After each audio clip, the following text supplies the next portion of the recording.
What is up, YouTube? So this is my part 2 of the last video I was making.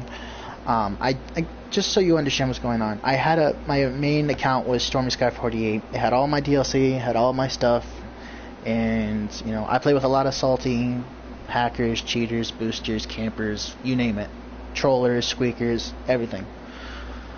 And when you play with enough of that, you know, and you're sufficiently astronomically not like a whole different level as far as skill, because you just use common sense mixed with a fail-safe strategy, and use it against someone who's really insecure about themselves, that they have to use hacks and they think they're better than everyone using something that's not, you know, good.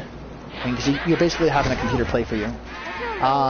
They get insecure and they're like, oh, I'm gonna hack you, da da da, and yeah, most of the time it's a squeaker saying, my daddy works for PSN, I'm gonna have you hacked. That's not how it works. If your daddy works for PSN, he's not gonna just ban me because of your say so, especially since your credibility isn't very high for a 5-year-old or however old you are. You know, it's most likely exaggerated based on your behavior and your likelihood of the entire story.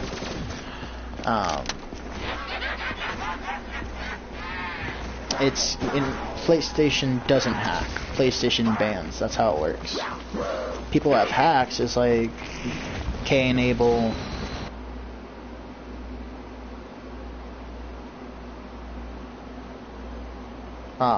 What the heck?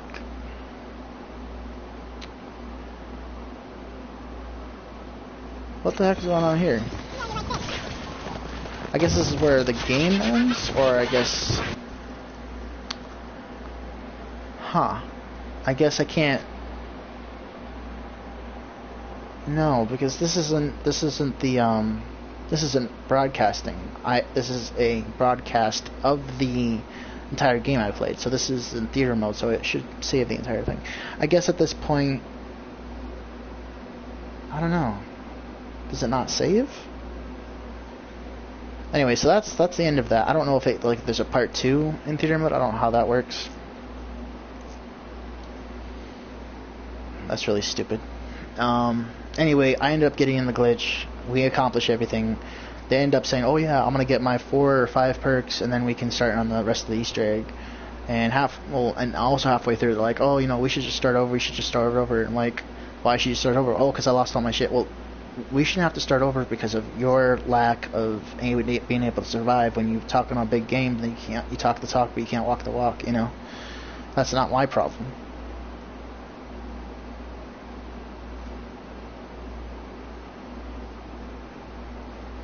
Yeah, that's 2 different games. Anyway, just I guess it doesn't save past that. I don't know what happened. So it's exactly at 97 minutes. Maybe that's just the max. I don't know. I don't understand how that works, because it can't be the max if this is 104.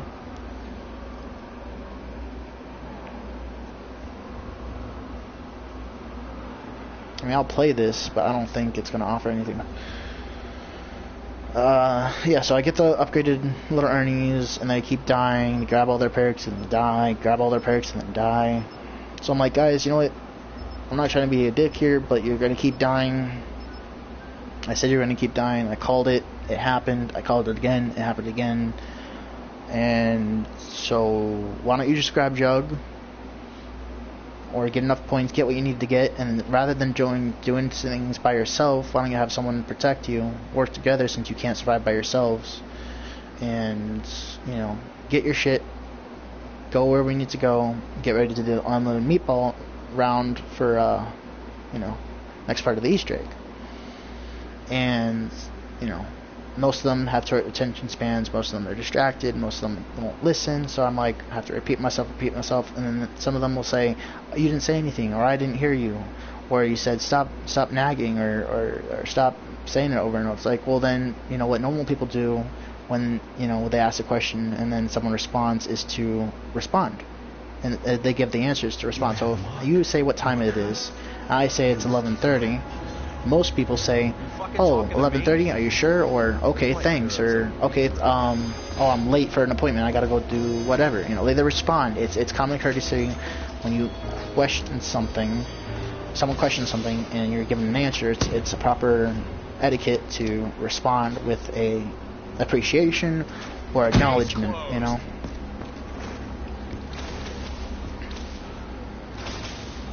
So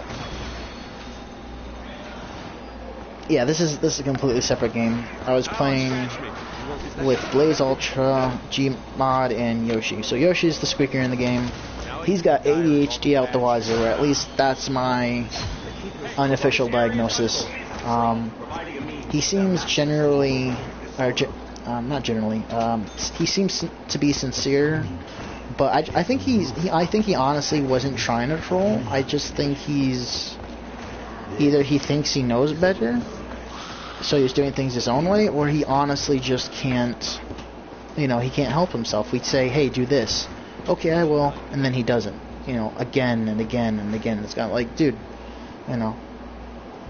The funny thing is, the other guy's like, stop yelling at him. I'm like, dude, I'm not. You're the one telling me to tell him stuff, and I'm just telling him how I'm supposed to tell him. So I'm not yelling. I'm simply explaining it, and then he's not listening, so I have to repeat myself. That's it. That's not yelling. And then I'm like, fine, you know, if you think I'm yelling, then I won't say anything, and you can tell him.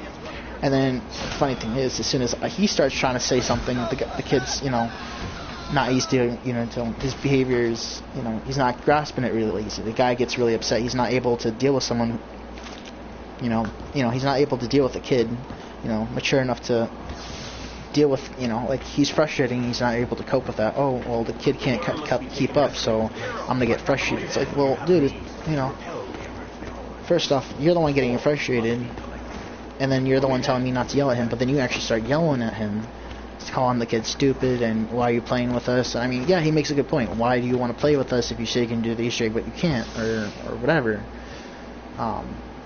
So he makes a valid point. However, you know, even so, he doesn't. It's the same good from last game. All right, so when I said last game, this was the first game, and the game I just got done showing you in the previous video was the most recent game. I'm showing you out of order because it stopped halfway, and I didn't end up getting to show you the rest of the gameplay. So I was hoping that it was just a break off into parts. It was a sort of just being hopeful, even though me knowing how the game works, I didn't think it was really going to be. Just taking a shot in the dark. So yeah, we all were pretty, I mean, I was fed up, but I was still going to be respectful about it. I was definitely not, you know, I definitely wasn't pleased with the kids, you know, like, he says something and then does the opposite. Oh yeah, sure, I'll absolutely do this, but then he doesn't, you know. Oh yeah, for sure, I'm sorry, da-da-da-da. And he seemed like a generally nice kid. He wasn't argumentative, he wasn't like trying to say he's better than everyone. He seemed sincere, you know, he wasn't argumentative. He seemed like a really nice kid. But he was just, you know, one of those squeakers that don't, like, they have good intentions, but they're not capable of listening or paying attention or just following through. So if it's something he's trying to do and he says he's going to do, but he can't end up doing, I would imagine, since it's something he can't help, it's not within his capability, I would say most likely that's a mental disability. And based on his behavior, I'd say it's ADD. He wasn't very hyper, so I wouldn't, I mean, he was, but in a different way, so I'd more likely say it's ADD than ADHD. He wasn't like, I don't know, I can't, I'm not an expert, I can't say for certain. Like, he was ADHD, but in a different way. So, for example, rather than, like, constantly talking, like, literally talking non-stop and interrupting people, what he would do is, instead of that, like, when he asked a question, he would just talk over them and not want to hear the answer. And the thing is, I'm sure he actually did want to hear the answer, but it seemed like he didn't want to. Like, he would ask the question, but then not actually listen to the answer. He would talk over someone or repeat himself when someone's trying to answer his question. he would talk about something that's not relevant when he had, like switch conversations before even finishing the first one. Stuff like that. So I'm guessing, just to be safe, I'd say ADD versus ADHD, because he was hyper, but not to the extent of like never shutting up. But again, it all varies. I don't know enough, and I'm willing to admit that I'm not all-knowing. I mean, definitely I'm a walking encyclopedia of a little bit of everything as far as knowledge, but I don't know everything. I'm not omnipotent. So, yeah. Just some gameplay so I can finish off what I was discussing prior. So the same guy who doesn't know what he's doing, from the angle of what you're looking at, it might look like GOMOD, but if you look closely, it clearly says GOMDD_. But if you were to look at that far away, your eyes want to, like, you know how people have selective hearing? Because your brain wants to formulate a pattern, and patterns are usually based on logic and sense. You're most likely going to see GOMOD versus GOMDD. Like, for example, when people like do those little challenges like how many eyes are in a sentence, and most people will get like will miss all of them because they're so focused on finding all of them that they psych themselves out and they don't find them, or it's mixed really well that it's like they don't expect to find it in it, like just stuff like that, little brain teasers and stuff. So, or find the hidden picture within the hypnotic maze or the spiral or whatever. Picture within a picture, that sort of thing. Perception little area, looking thing. So, yeah. I think after this I'm going to describe the gobblegum stuff. Now, I wanted to do the Margot heads, but we never got around to doing that. And I was probably going to do that after the main Easter egg, because these guys were a bunch of noobs anyway, so, And I've become so, quick reaction, I don't even have to lay down on the ground anymore. Or, technically it shows me laying on the ground, in my point of view, but I don't even have to, lay down and then get up. I literally can just press prone and then immediately get up. So within a split second, get those points and then move on. I could formulate a bad habit of just laying down and then slowly getting up, but I always am looking to constantly improve myself. So I constantly am making a habit of forcing myself to do the most efficient thing, or making myself do it a better way. So obviously the better way of doing something would to be the quicker, and if it's efficient. So. Hey boy, you did good. You kept your word. Deliver the knockout. I just wanted to... If I can think of it, there's a couple of things I wanted to cover, but if you don't know what's going on, again, this is part 2. I see I have a watcher. I highly recommend watching part 2. So, when you get done watching this, to understand what I'm talking about. Just to recap, I played with the zombie players with a bunch of guys that are talking a big game, talking a big talk, but couldn't back up their stuff. Being racist, talking shit, saying they're better than everyone, oh, don't tell me how to play, I know how to play, you don't know how to play, and just being very childish. And then when push come to shove, they ended up doing what I thought they would be doing, And again, I don't just say things, I do give a brief thesis. Okay, like this person seems to meet the qualifications of this. So this person has a high-pitched voice, he's very annoying, he's very hyper, he qualifies as a squeaker. This person is being sarcastic or talking bad about himself, but he obviously knows he's better than the way he's talking. This person's a troller. Or he's saying something about a hidden Easter egg that no one talks about that's completely unrealistic. He's a troller, stuff like that. So everyone has certain qualifications or behaviors to undergo a specific name or title. So, this guy, is big talk, no walk. I don't really have a name for them. Just a mediocre person saying they can do stuff that they can't. Like he had said, "Oh yeah, I know how to play. You don't have to tell me." But then when push comes to shove, I said, "Oh, how do you do this? How do you do that?" Oh, he's saying he's done the Easter egg before. And then he's like, "Oh, how do you do this? I forget," or whatever. It's like, when did you do the Easter egg? Oh, I did it today. Oh, well, then how would you forget? And how many times have you done it? Oh, I've done it like 5-10 times. I know everything by heart. I'm like, oh, you do? Huh. Well, your word doesn't mean much since everything you're saying is counterintuitive. I forget how to... I'm just thinking back on it frazzles me and I can't say things right. Plus I'm tired and I've been talking non-stop.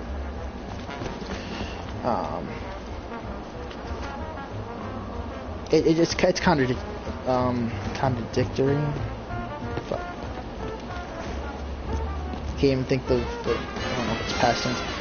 Can't think of the way to say it. Anyway, they're contradicting themselves. Let's just say it that way. So they're literally just the opposite of everything they say. Oh, I'm better than everyone. They get down the most. Oh, you're garbage. I end up being the last alive with 0 downs. You know, like everything. It's just like, oh, white people are stupid, yet we invent everything. Black people invent everything, yet they invent nothing. Just the most backwards logic that it would seem like so idiotic and so far-fetched that it would be like a reality TV show or something stupid like that. What's a good one? What's another one? Oh yeah, I'm low Master Prestige 1000. I'll always beat you. I've never rage quit, and then he rage quits on round 1 when he gets down. Just stuff like that.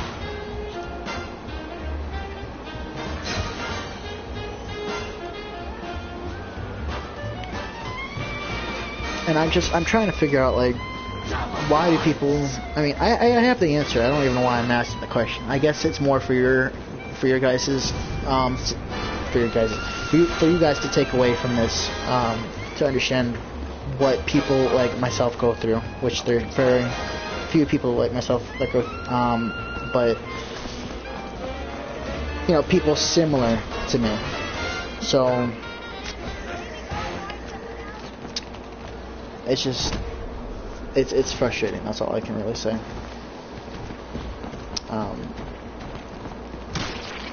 So I think I've covered everything. The last thing I wanted to cover was the gobblegums and what the colors represent. I think I'm gonna play a little bit more of this video and then I'm gonna get to that. That's gonna be my final point of this video. In the previous video I had given a lot of cool tips and tricks. I think there was like 1 or 2 left I wanted to tell you. I think I did all the side Easter eggs. You know what, it's gonna stop. It's probably, the funny thing is I hate when this stuff happens. Like, my brain is focused on so many other things that I can't think of the one thing I actually wanted to say. And watch it, as soon as I end the stream, I'll be like, oh, by the way, now I remember it. Just like, the funny thing, it's not like, oh, why does this happen? It actually makes a lot of sense.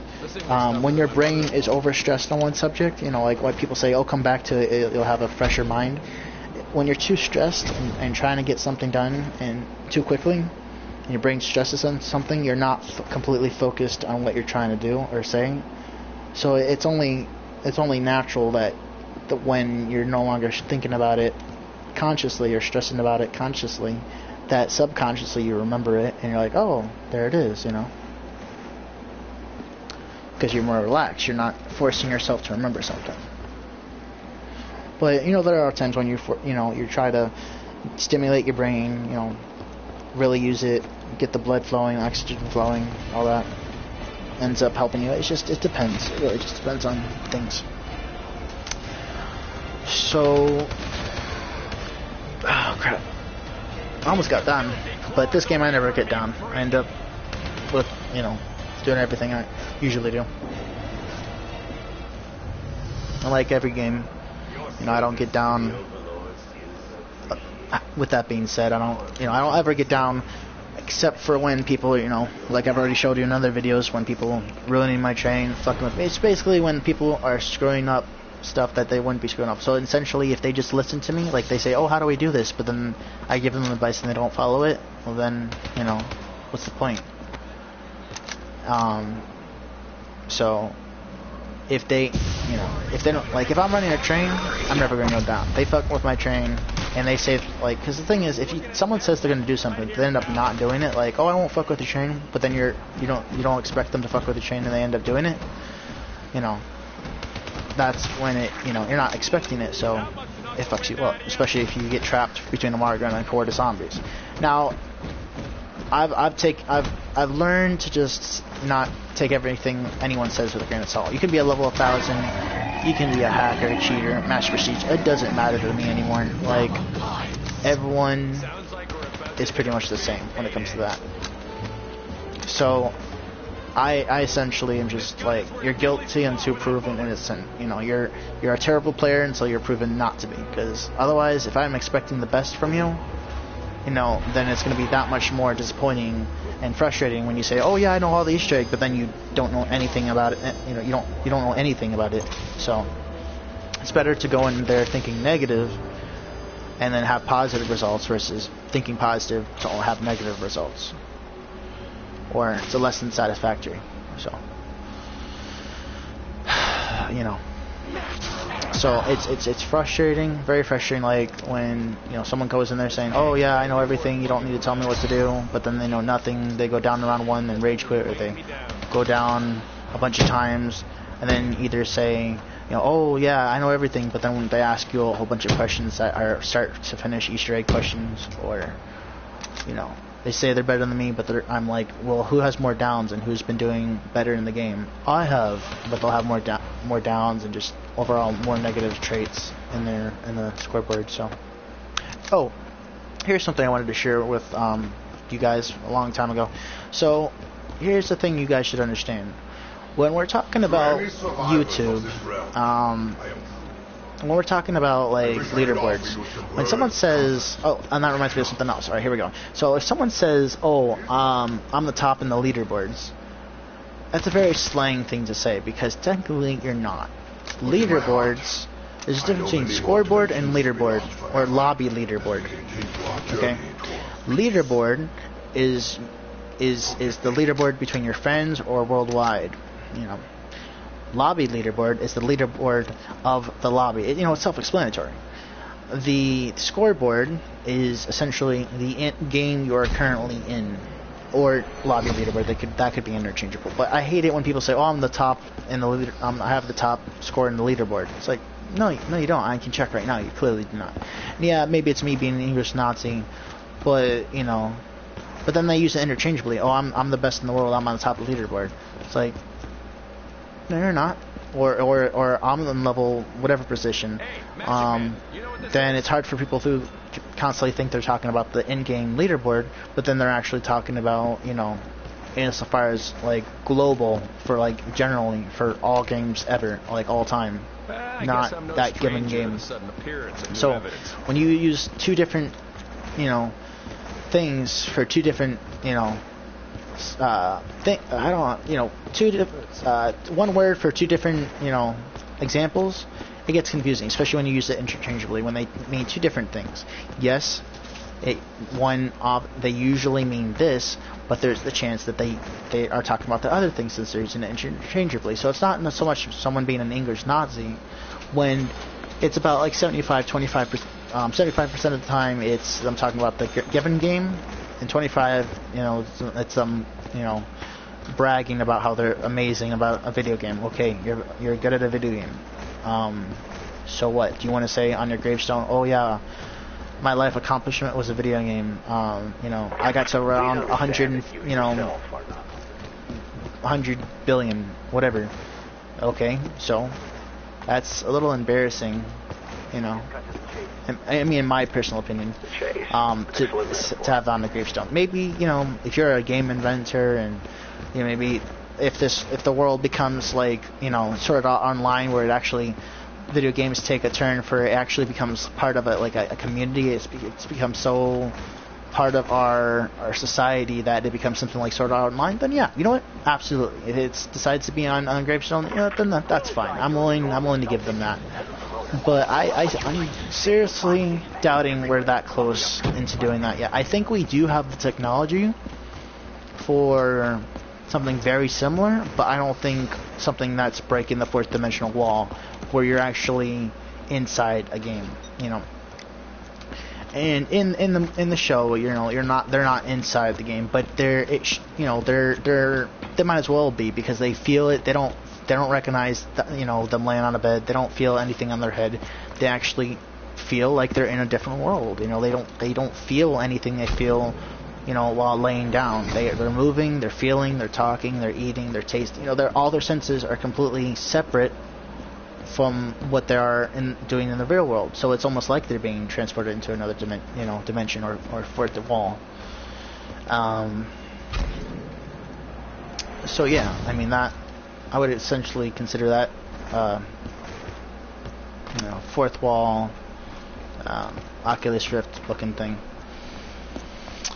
So yeah, then that would be the shit. I keep getting sidetracked. Oh, so I think I explained. Oh yeah, so I explained about the leaderboards. Here's another thing.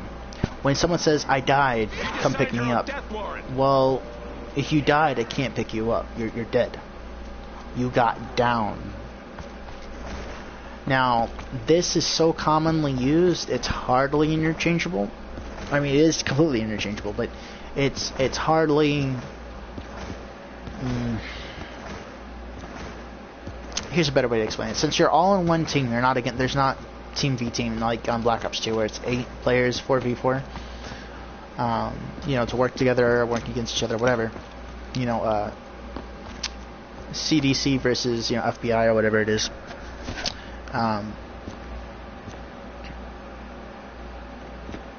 If someone gets down and they say they died, or then you can tell the difference if they got down, because all you have to do is look around, and because you can see their outlines in green, you can see an indication anywhere from where you're facing of, you know, like a little skull showing where it says revive.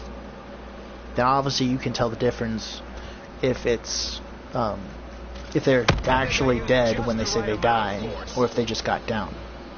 You know, the player got down, the player actually had died off. So you can tell what they're talking about, but it is a little obnoxious that it's becoming interchangeable, dead versus down. You know. Here's another thing I'd like to mention. I don't think I mentioned it in the other video. Black Ops 2 did have a down leaderboard, and funny thing is, the more downs you had, the closer you were to the first place, which honestly makes no sense. I guess they mean like how many games you played with game progression. But that's essentially a leaderboard that's unrealistic, because unless you're a god player, you're never going to have a permanent 0 downs or 0 deaths. And the funny thing is, the more deaths you had and the more downs you had, I mean, maybe it was one or the other. Maybe it's only more downs or more deaths. But it seemed like, so if someone had 0 downs or 0 deaths, they would be in the building at the place. Or I don't know if it was one or the other, or if there's both. But let's just say, for example, if someone had like 1,000 downs, they're going to be in the place 10,000 or 100,000, and the people that have never gotten down because they've never played, but they have the game, will be in like 1 billion. You know, place 1 billion. So, you know, that's not a really realistic leaderboard. And it really doesn't make any sense. So that was a Black Ops 2 thing. So if they're really concerned about that, because it was a screwed up, it was a problematic leaderboard. It didn't really make any sense. It didn't really apply very well. And because of this, it didn't really make any sense. But because people are so paranoid and they thought, you know, downs were a negative trait, which technically it is, but because the more downs you had, the better on the leaderboard you were, the closer you were to first place. It was a contradiction. So it basically encouraged you to go down. And some people would be like, no, I don't want to be in first place on that. I want to have as little downs as possible, because getting down is overall negative trait. So I'd rather be in the billionth position with 0 downs. And, you know, so anytime they get down, oh, I'm going to leave. Or, you know, I don't want it to save as a down. It's really stupid. But people don't realize there is no down leaderboard in this. There's no death leaderboard in this. That was Black Ops 2 and Black Ops 2 alone. So, it's really stupid how people care about getting down. Like, for example, if you know, I understand if you have a bunch of perks and you know, I'm just talking about, well, let's say if someone needs to open a door, and someone needs to get down to open that door, and you're all trying, you end up screwing something up, and you want to get everything done by round 1, and the person agrees that it makes sense, then they're like, oh, but I don't want to go down. Do you have anything that you're going to lose if you get down? No. Well, then why do you care about going down? I just do. Well, that's not an answer. That's just because. That's not an actual answer. Whereas, you know, the person, someone else on my friends says, you know what, screw it. I'll be the big person. I'll go down. I don't care because there's no down leaderboard. So I'm like, I know, right? And I personally myself would go down if I was the person that didn't already have something, or you know, that I would be losing, because I tried to get stuff done as quickly as possible. Or if I wasn't the one opening up a door or doing something that was part of the Easter egg, that since I would have the money, I would need the money to require to do that, because if I lost the money, then and no one else had enough money, it would just be, you know, counterproductive to have the person with the closest money to buying the door or whatever to be losing the money and giving someone else the money. It takes longer. It's not as productive. It's not as efficient. Oh, so we got a hater, J-Dub, whoever that is. But then he has a smiley face with tears. It's, you know, the funny thing is, it's like with those people that say, you know, I hate your guts, I want to kill you, and then but they say it on a text, and they don't want to sound like they're mad or they're salty, so they say LOL at the end of their Oh, hey Troy boy, J-Dub. I didn't recognize it. So marshmallow fluff autism. That reminds me of Pymations. I just where it first says, what did you learn, Twilight?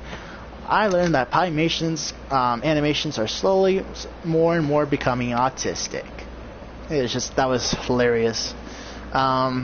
He was like, I love it when a comedian can make fun of himself. That means like they're really, you know, they're cool people. They're open-minded and they're self-aware and they're humble. You know, they're not gonna say, oh, I'm the best at this, I'm the best at that. You know.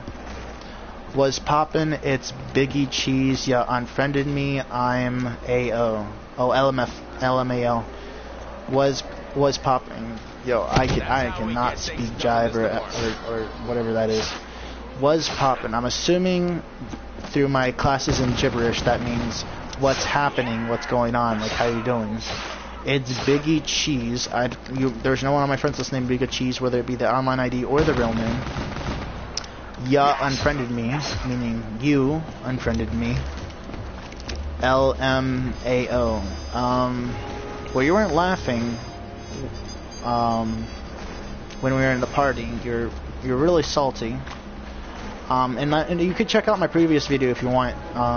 Dude, like when I make my videos and someone's, you know, talking a bunch of shit saying, oh, I'm the best in the world, and then, you know, or whatever the case. I'm just giving just generally specifics.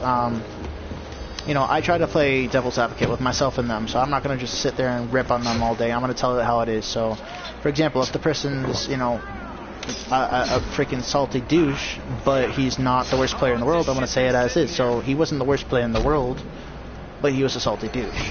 You know, I've seen squeakers way worse than him. I'm not going to say, oh, sit here and say, oh, he's the worst because I hate him or I dislike his behavior. No. You know, he was a mediocre or a poor strategist, but he wasn't the worst, because the worst meaning the worst, the absolute worst players I've ever seen. And even that being said, I can't, since I've never played with everyone in the world, I can't logically, scientifically say that you're the worst in the world or whoever's the worst in the world. So first off, that make me sound ignorant. Versus facts and versus the statement itself. So I'm gonna say, you know, the worst player I've ever played with. To keep it logical. Anyway, bro, if you don't understand what's going on, you can check out my previous video, or you can just use a little, no offense, but you can just use a little common sense and figure out, let me recall what happened. Well, first we were all joking, you know, you were saying racist shit, and then you were, and hear me out before you start, you know, replying with hate comments, or just hear me out and then respond, okay? You were saying racist shit from beginning to end, you know, and you were bringing up racist shit that I said, you know, let's drop it, I don't want to talk about that. Your friend was constantly messing with me in the Margo, trying to get me down, and then at one point you thought I wasn't trying to revive you, so then you tried to get back at me, and so you said, there you go, you got what you deserve. And I wasn't upset at the time. You know, I try to keep a cool head. I don't take things personally. I'm a relaxed person. I'm a friendly, funny guy that just likes to have, you know, fun. You know, I'm not here to freaking say, oh, video games are my life. You know, I got to around 1 billion. I want to put it on my gravestone as a big accomplishment. No, fuck video games. You know, who cares? It's not something to brag about. In any case, to get to the point, I ended up deleting you because I just didn't know if you were going to start spamming my chat with, because, you know, I would assume, since your word has no real credibility, saying, because to begin with, you had said, oh, I know all the Easter egg steps, I'm amazing, or something like that, and, you know, I know what I'm doing, you don't have to tell me what to do. And then, based on your downs, your lack of knowledge of in-game, you know, Easter eggs, side Easter eggs, the steps to the main Easter egg, just a lot of questions you were asking me, a lot of things you're like, oh, I didn't know that, oh, I didn't know that, you know, sort of contradicted yourself saying, you know, the steps to the Easter egg. You also had said you had completed the Easter egg, and then you couldn't have completed the Easter egg if you didn't know the steps to the Easter egg. So that was something that I was found frustrating. So now a lot of times when people joke too much, you don't know if they're being for real or if they're joking, or if they don't know what they're talking about, if they're just smoking something. I don't know.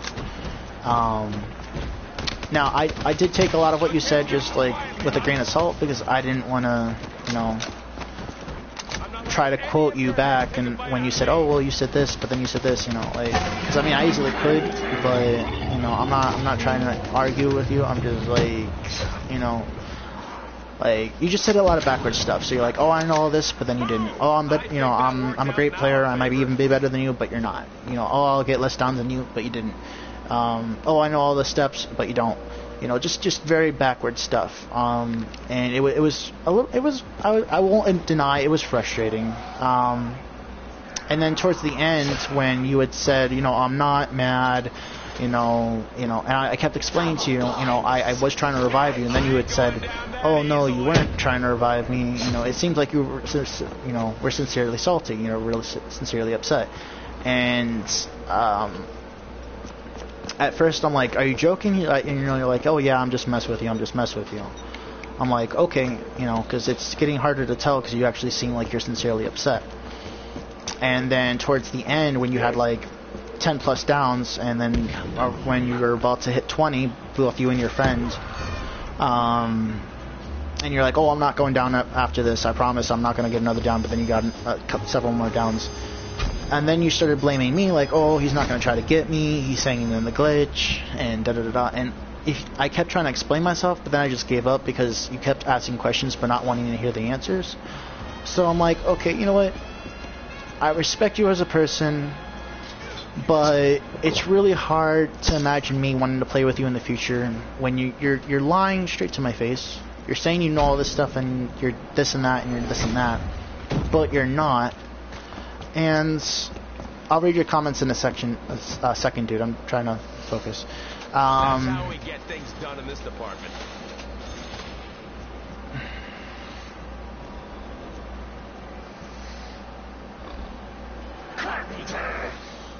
Also, when I was saying I'm a professional, I'm better than you, I know everything you to do, I meant it was a joke. I was trying to make it as I think I used just the right amount of force. I don't know if you're doing this for the YouTube channel, bro, because there are some people who do that. So like they'll be completely two-faced. So to not to look bad publicly, they'll completely change their tune. So they'll be super salty in game, but then as to not look like a fool on my YouTube channel, they'll say, "Oh, I'm sorry," or try to look like the victim, or be passive aggressive, or to make it seem like it wasn't that big of a deal.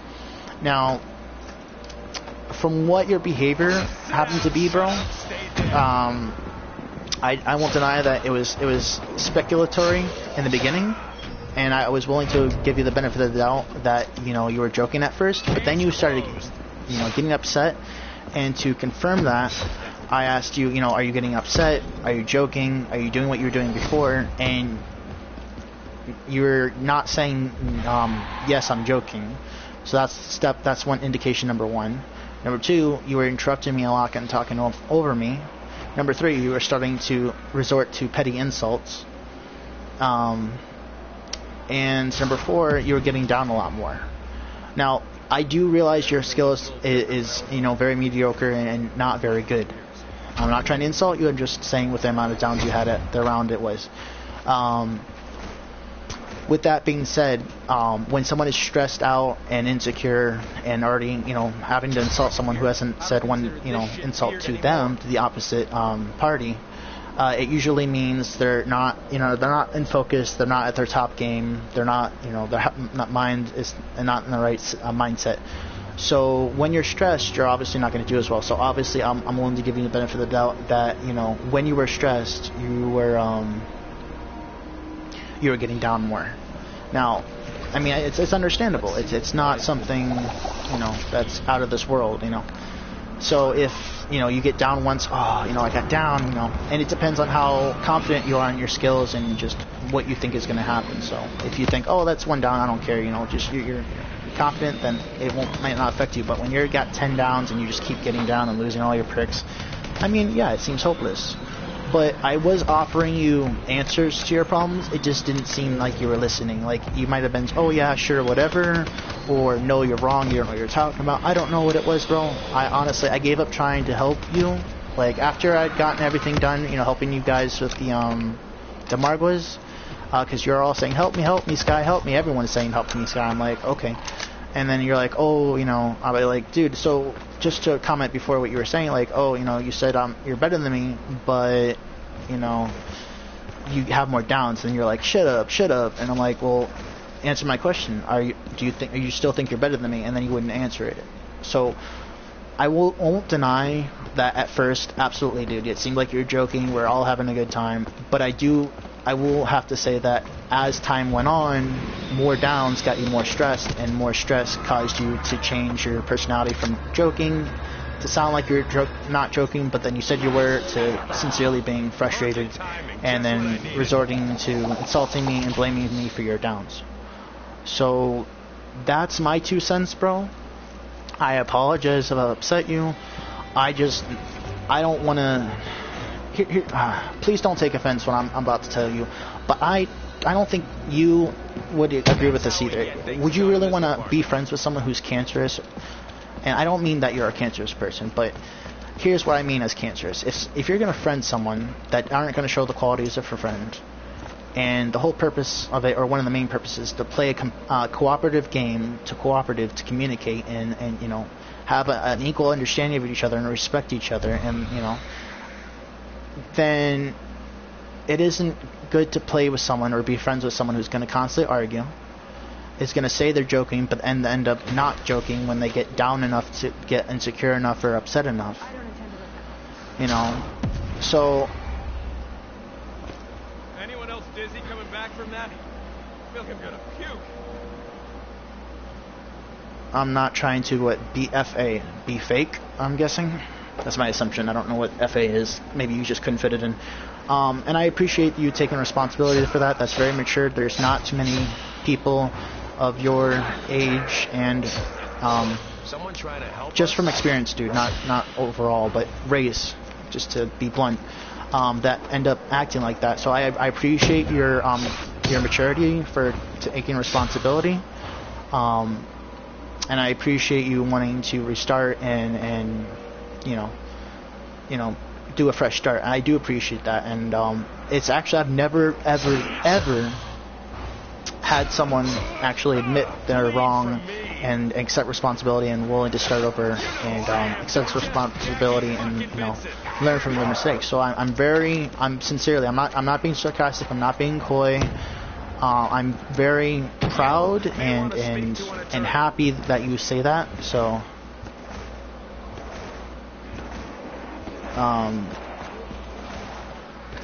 two-faced. Okay. Alright, no problem. Yeah. I got you. So yeah, I do appreciate that, and I'm sincerely thankful for those words. And yeah, I mean, if you sincerely mean what you say, I'd be more than happy to add you back. I'm not sure about your friend, if he feels the same way, or, you know, whatever.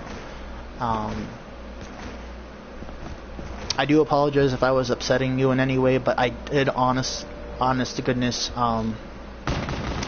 mean what I said in the game. So when I was trying to revive you, I was trying to revive you. I was doing my absolute best. Like, I was even spending money that I didn't have, like, that I needed to get Jug in order to survive. I was spending the, you know, the shit, what's it called? The thing right in front of me, right there in the feed. There's a little bit of lag delay. The whatever, the big robot looking thing. I even called that for money I didn't have, and, you know, I was trying to use that to revive you guys. I was under the impression that it gave you back your perks because someone else had told me that. You had told me it didn't, so I don't know if it was just you being stressed or whatever, or if it honestly doesn't give you back your perks. I don't have enough information to confirm that, but long story short, I do appreciate your apology.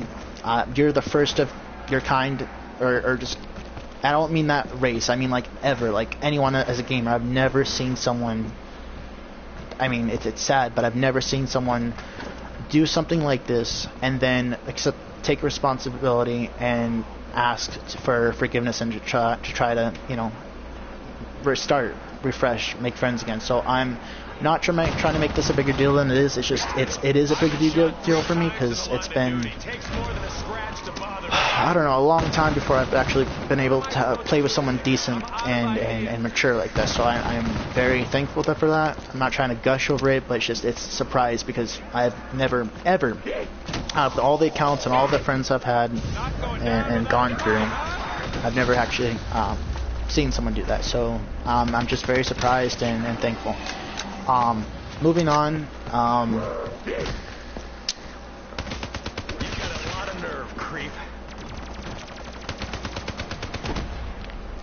You don't play BO3 anymore? Why is that? Marshmallow Fluff.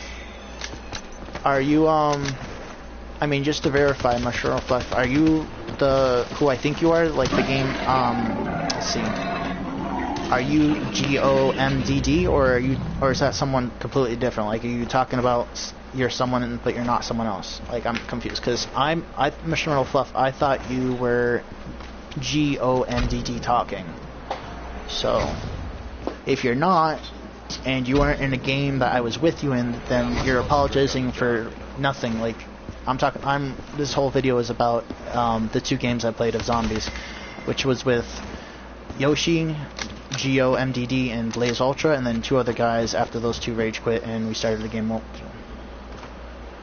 Joe Loke. Oh, bro. Oh, okay. I haven't played with you in forever, bro. Yeah, I don't. There's a reason why oh God. Yeah, I remember who you were. I thought you were.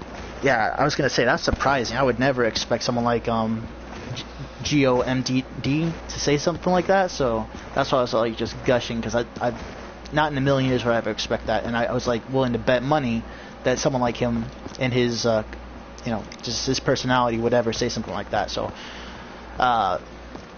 I'm just, yeah, so I'm glad that that's been established. But YouTube and JoJo, I mean, if you want, I guess I can give it another friend request. But the thing is, we've done this back and forth thing for a long time. You know, you've sent me a friend request. I'm not trying to call you out here, but I've sent you a friend request. We've been friends, such and such, but, you know, you didn't seem to know what the qualities of a friend were.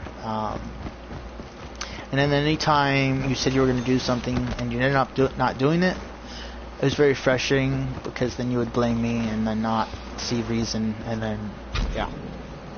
But I'm glad that you've done this. Time can be a great healer, but I don't know. Like I've re-added you when you set me up in a crest, like I don't know, 4 or 5 times. I just don't know if I guess I could do it one more time, but I feel like I'm just gonna make in my gut I feel it's gonna be the same mistake all over again. You're gonna say sorry and such, but then you're just gonna make the same mistake because you've already done the same thing over and over. You haven't given me neatly worded apologies like this ever. Maybe it's because it's been several years. But I really appreciate it if you actually mean what you say. So if you do mean what you say, actions speak louder than words. So I'll add you temporarily, and then we'll go from there. Although most reasons I play with people is to play games with them. It's not like this is my phone, so if I don't, I don't know. If I don't have a reason to have you on my friends list, and if you don't even play similar games or activities that I do, then it would be not very beneficial for either of us for you to be on my friends list. But I'll add you. I guess if you want, but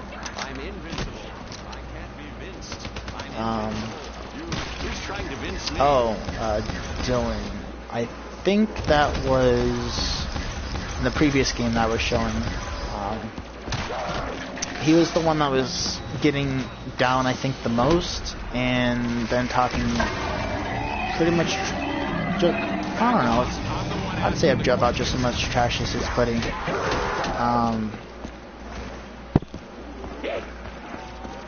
And then trying to take the Margwa when I said I had it. So yeah, this is the buddy of the person I thought I was been talking about for the past 2 videos. Anyway, I'd like to cut this short because I need to get to bed and I need to get some sleep. My throat is sore from talking too much.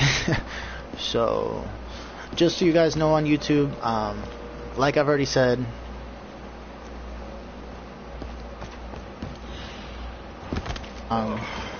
statement, but whatever. Someone slip me a Mickey. Then if that was your reasoning, is just to say apologize for something that happened a long time ago. Thanks, I guess. But if that's it, it just seems a little awkward. I appreciate it though. I don't know.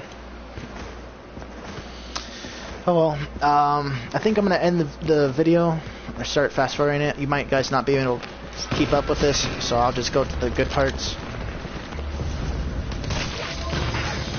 Marco kill. Yeah, even if I fast forward in this, it's still gonna be a long ass time, so I'm probably gonna pause it here. I'm gonna show you what I wanted to show you before.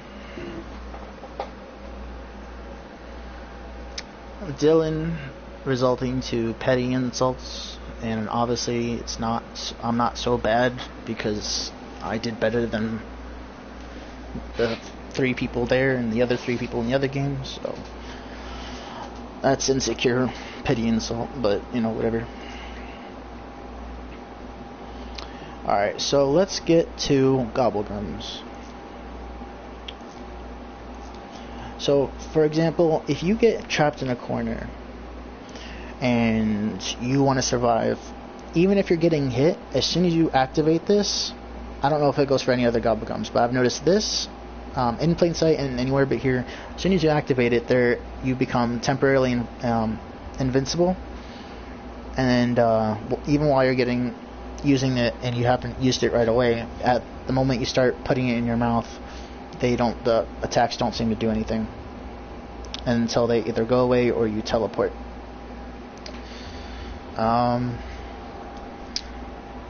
What was I gonna say? Something wonderful. Oh, by the way, YouTube, just a recap of what I've told you previously. I believe I've told you previously. So temporal. This is something that I haven't seen on anyone else's YouTube, so I just thought I'd mention it again.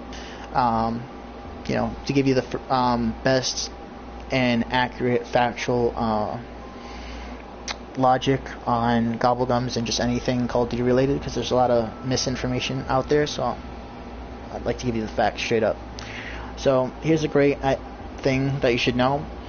It says temporal gift activates immediately, lasts 1 full round. Power-ups last longer. Now someone had told me it does not work for immolation liquidation. Now the immolation liquidation says Mega activates has 3 activations, spawns a fire sale power-up. Now here's the thing. It says power-ups last longer. This is indicated as a power-up via the statement spawns a fire sale power-up. Someone in my last 2 games, I think it was actually Dylan Ainsworth, I don't know if this is the same guy I'm thinking of, said, oh yeah, that doesn't apply. And then I proved him wrong later in the game. If someone in your party has temporal gift and then someone else calls in a fire sale, whether it be a power-up that's in the map somewhere, or someone else calls it via gumball, that gumball is going to last a lot longer. So let's say, I'd imagine, and this is just an estimate here, I don't have the exact numbers. So let's say you use a basic fire sale without anything. Let's say it lasts about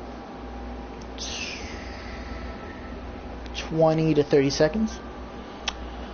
And if you were to add this, I'd easily say it's 50 to 60 seconds. Easily. Now, there was a way you could use all the fire cells at once, which just made additional time so you don't have to keep calling them individually. But they patched that. However, they only semi-patched it because you can still do it technically. Instead of call it in, grab, call it in, grab, call it in, grab, they patched it where you can't do that. Like once you have a fire cell, you can't call in another fire cell. So the escape route of this is, the alternate way you can do this is don't grab any fire cells. And as long as you don't have a fire cell currently up, then you call in all your fire cells, and then just before you grab the first one, second one, or third one, you just spawn them all in and then grab them. So then you can have all 3 fire cells and the time built up to have triple the time. So let's say 30 seconds by itself, temporal gift adds an extra 30 seconds.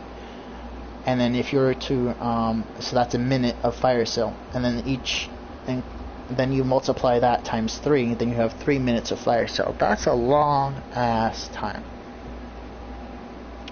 Now, if you don't have temporal gifts, then that's going to be half the time. That's going to be 1:30, which is still a pretty long time. But this doubles, or strongly, probably, yeah, I'm going to say strongly. I strongly believe it doubles the time. This, I'm just trying to run the image of what a recent game I've played in, what this was active.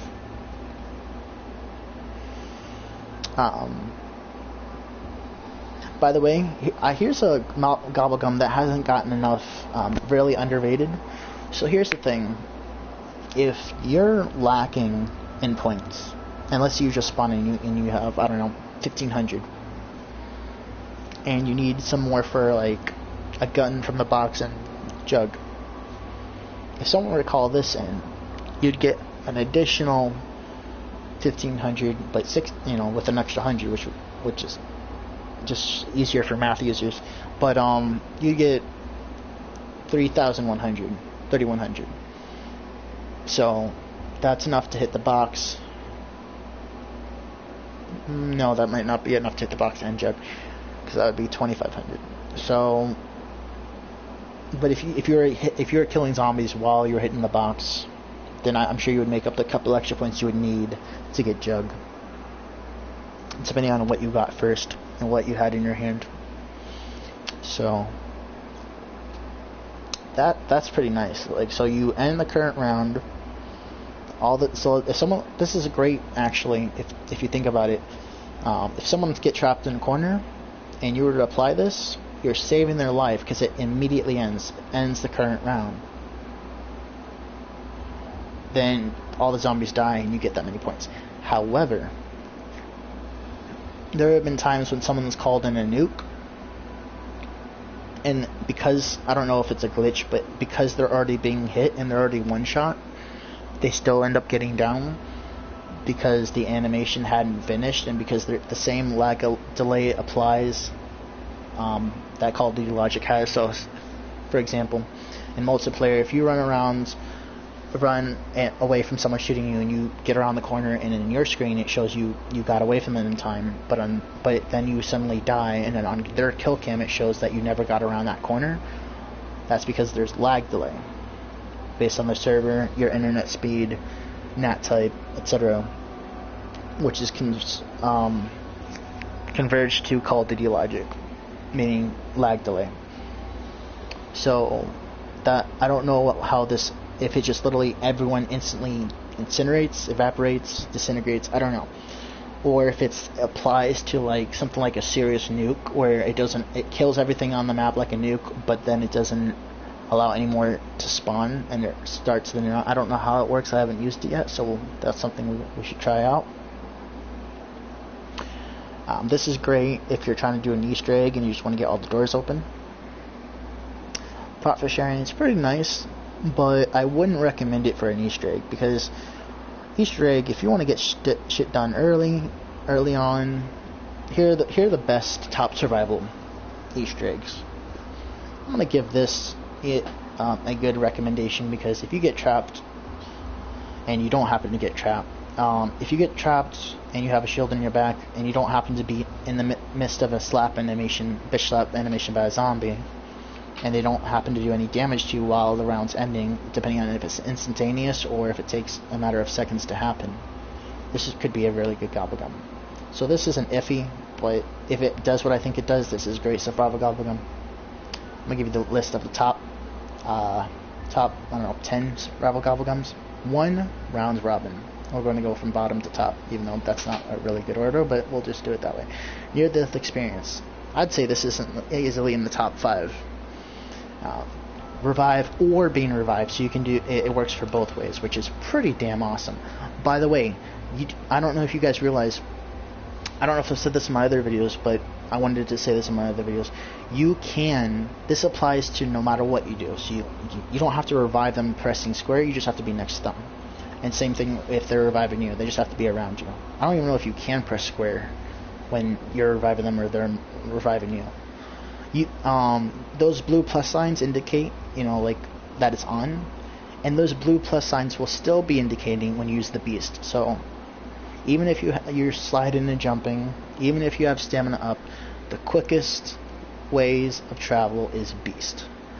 And since beast if you get revived with anything that's not like Phoenix up or near the experience, then you're not going to get your perks back. However, if you are the beast, or someone, or you're the one with near death experience, and the beast comes to you, the beast it doesn't matter. Even if you're the beast, it still applies. So it doesn't matter what mode you're in. So if someone's trying to revive you and they're themselves or the beast, you get revived either way with all your perks.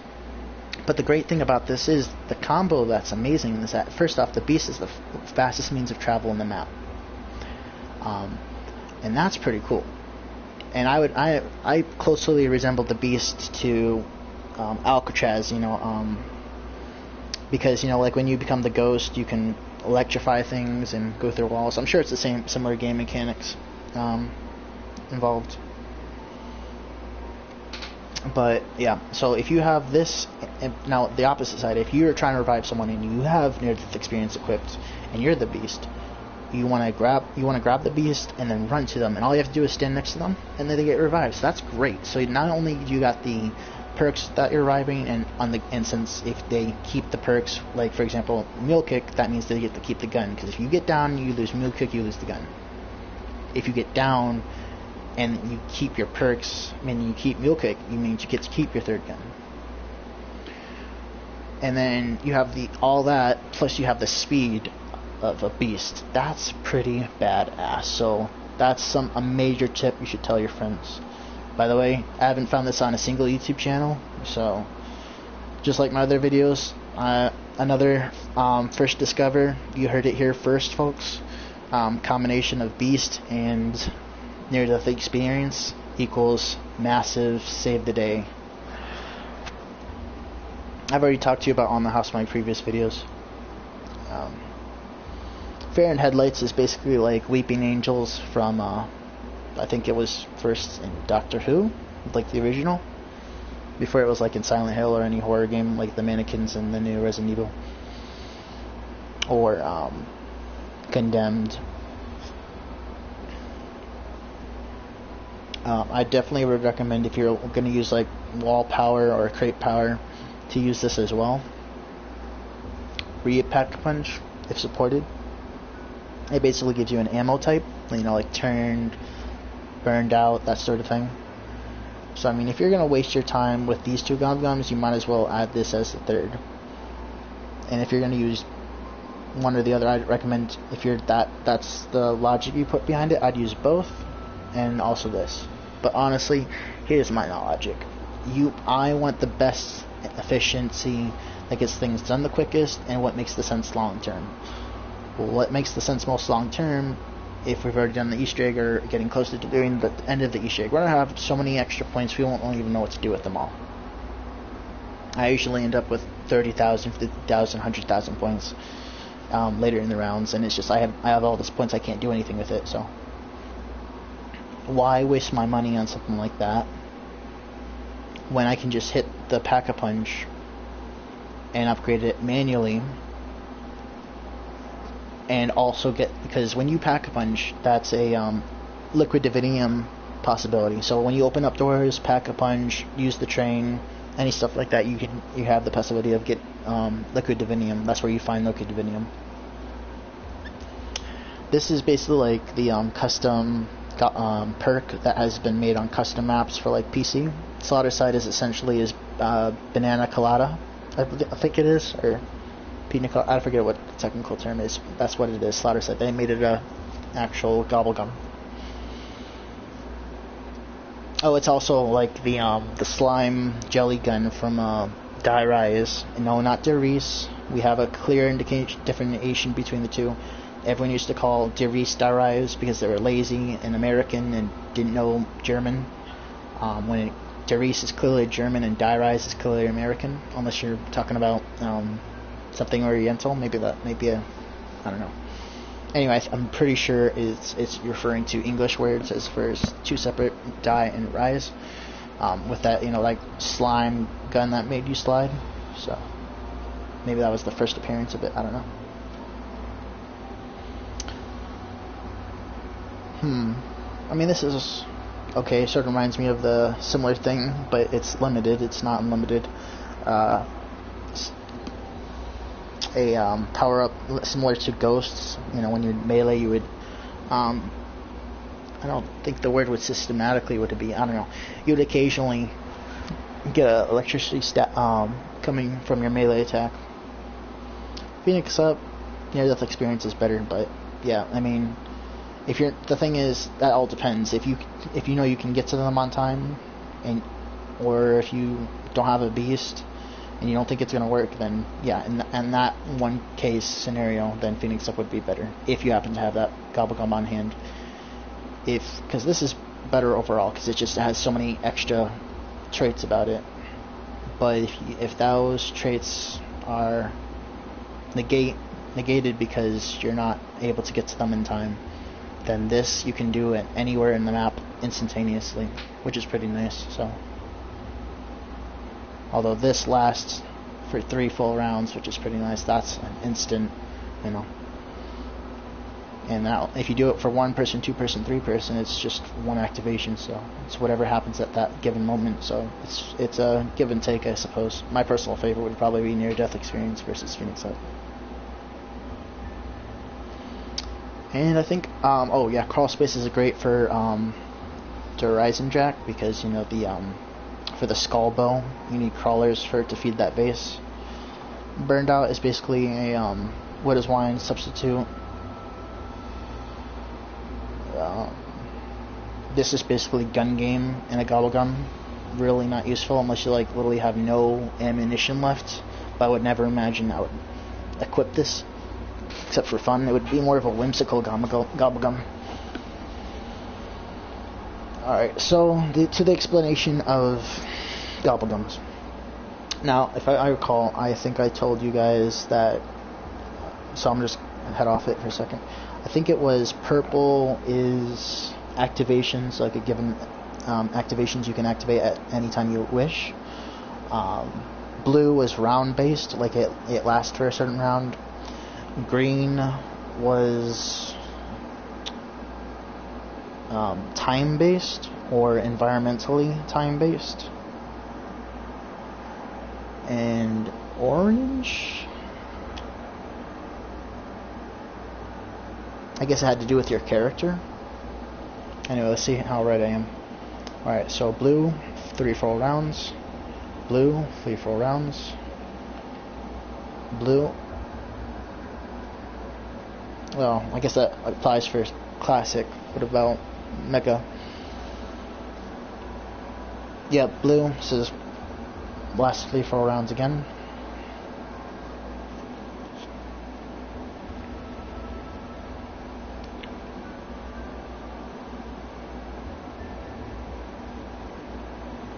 Now it says 5 activations.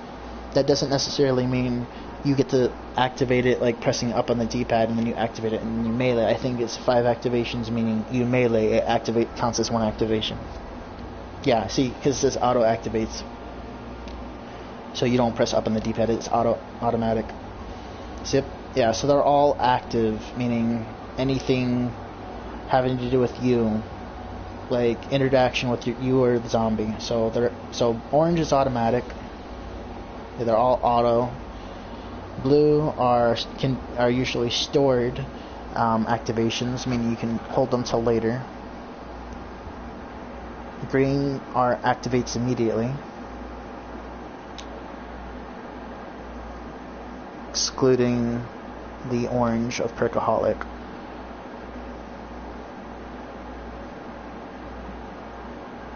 Because, I mean, actually no, yeah, because it auto-activates. As soon as you grab it, it's done, it's gone. It is auto-activated. It's Call of Duty not editing things correctly. Like, they put in glitches, and if they don't think if it's a big enough importance, they won't fix it correctly.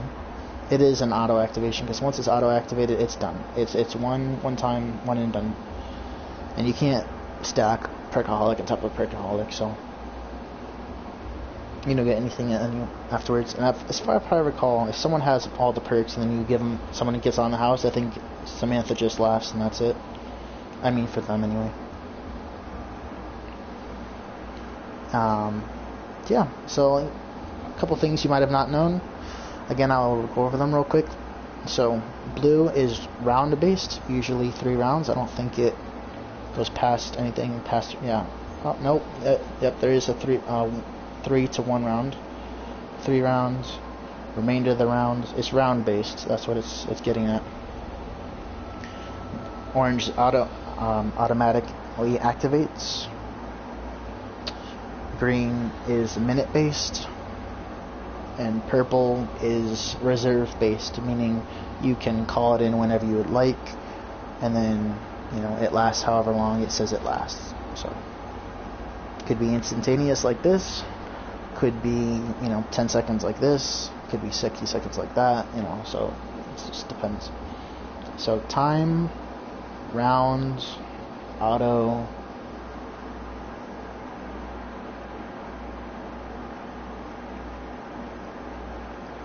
what was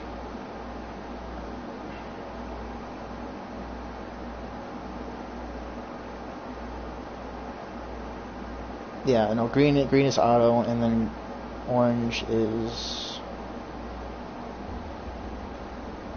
also auto. No, I think I said something about that. So rounds. That's rounds. Right. So it auto activates, but this also auto activates, but it's referred to minutes. That's just instantaneous. This actually has a time. So time, minute round, storage, or minute round reserve, and then auto. And that's that. So there's your little quick explanation of that. By the way, here's what I'll have as my custom 2 Gobblegum, based on just the best team based. I think Phoenix upstays. I wouldn't keep profit sharing because yes, it's team based, but it's not going to help you long term. It's a short term thing. You want long term, so this is going to help you later on. I'll probably change the 2 green ones. The 2 purple and the blue keep. So what's better than profit sharing long term?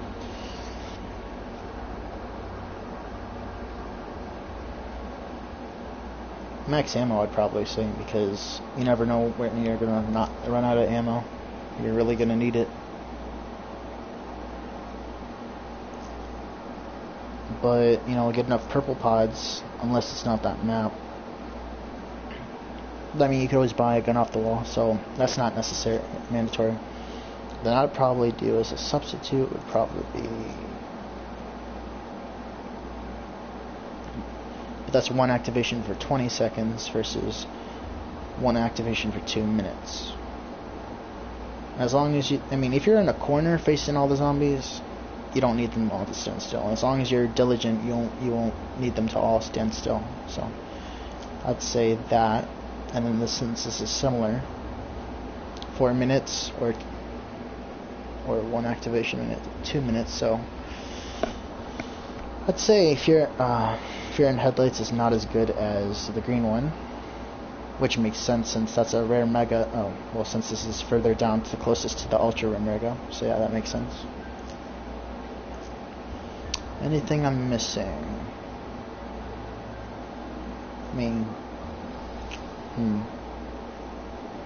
I already have something similar to that, so I won't need that. And so, Secret Shopper, someone was asking me about this. So, it's self-explanatory. It tells you what it does. So, for example, if you were to equip this, since it auto activates and it lasts 10 minutes, that means within that 10 minutes, depending on what gun you have, any gun wall buy can be used to buy ammo for any gun. So for example, if you were to have this equipped, the downside to this would be, so let's say you have a freaking what's it called, a shitty Gorgon, or let's say you have a shitty box gun Gorgon. It's heavy, its damage is garbage, the fire rate sucks, people give it too much credit and they're idiots for saying it's a good gun. Same thing with the Shiva. But anyway, idiots is as it does. So, with that being said, if you went to the KRM on the wall as a wall buy and you had equipped the Gorgon, if you hold down square for the KRM, you're gonna get ammo for the Gorgon. Now, with that being said, I don't know if it's going to be okay. Well, if I hold down square, it equips ammo for all my guns, so it maxes out it's like a max ammo for all my guns. If it's only a little bit of like a some ammo for all my guns, or if it's then individually. So I have to literally go through all my guns. I have to go to my Gorgon, then I have to switch to my secondary and my primary, and then buy them individually. I don't know if you can just have to purchase it once and it gives you a little bit of ammo or full ammo to all guns, or if you have to individually buy it to max out or give some ammo. So I'll have to investigate and try that out. So here's there's 4 different theories. One, that it maxes out your ammo, or it gives you some ammo since it doesn't tell you. I would imagine it gives you max ammo. you know, maxes out your clip and your stock until you actually reload. And then just the vice versa for if it does it for all your guns without having to switch to them, or you know, and then the same thing applies if it only gives you some ammo or max ammo. So I think that's done for that. It's pretty useful. It's like a max ammo, which technically I would think would be more useful than that, because you can do that. Now the downside to this is, let's say you want to buy a wall weapon and you don't like the weapon in your hands. That means for 10 minutes, once that's activated, you cannot switch your, you know, you cannot buy any wall weapons. So if you have a wall weapon you want to get, you're only going to get ammo for whatever gun is in your hand. So, oh, I don't have the VMP. Guess what? It's not going to let you buy it. It's going to let you, if you try to purchase it, it's just going to purchase ammo for that gun. Unless, here's another theory I just thought of. Let's say maybe it says press square to hold to buy ammo, and then hold down square for 2 seconds to purchase the, you know, to wall buy the gun. So maybe it lets you do both options. That's another theory, but I have to wait and see what happens. I'm just trying to play devil's advocate here. So I'd probably say because it's like a nuke. But the problem with a nuke is it only gets rid of all zombies on the map given currently. It doesn't kill all the zombies that are able to spawn in. And it doesn't give you 1,600 points. I mean, unless you were to call in all nukes and have double points active, then maybe. I don't know. I think that's a good get out of jail free card. Yeah, and he even looks like he's come from jail. The shotgun free is pretty nice, but the thing is, you would only need it one time, then it's useless for the rest of the game. You want something that you can keep using and keep being useful long term. Thanks, Quick Trigger, I really appreciate it. So yeah, I do a lot of research into this. I do run simulations in my head and try to get all the facts before I say something. So if there's anything at all that you think I'm misquoting or misunderstanding, please don't hesitate to put the comment section. Most likely that's not the case, but however, I'm not perfect. People make mistakes.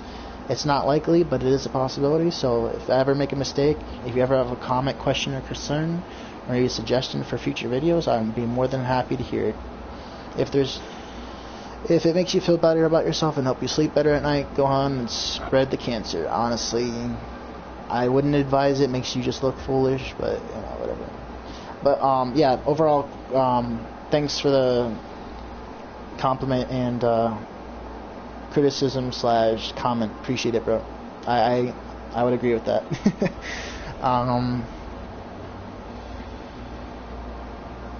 Head trauma. I mean, if you're going for headshots, if you're first starting off, but unbearable. I mean, I guess the top 3. No, I guess top 4 since they're box related. Top 4. Oh no, I guess top 5. Here we go. So if you're only focusing about the box and the box guns, here are the top 5 gobble guns for your box: Fire Cell, Temporal Gift, Recent Cycle, Unbearable, and Crate Power. All box related. Essentially, this is inadvertently a box related item because combined with this, like I've said previously, makes for longer fire sale, especially if you were to call in all 3 and have someone else have this active. That's going to be super useful. Or if you happen to do that and then look for purple pods around the map and happen to get another fire sale, bro, it's going to be one hell of a long time for a fire sale. This I wouldn't recommend because, again, temporarily, it's useless. And I mean, you guys get the gist. You see where I'm going with this. If you ever have any questions of something I haven't said, be sure to add me in game online. I'd be more than happy to help you guys. I'm here to help you guys. I'm here to teach, and I'm here to, help out and make sure you guys are educated, have fun, and get things done quicker and more efficiently than you previously have, and maybe, hopefully, quiet some frustration when you deal with another YouTuber that happens to give you false information or not as efficient. So that's one of the main reasons besides hopefully giving motivation to make helping people achieve their goals and maybe get motivated to wanting to do things like, oh yeah, hey, I was a nobody and I made it a YouTube channel. Look out where I am now. Da da da. Whatever. I wish, but I hope you've enjoyed my content. I'm sorry it's been hour long.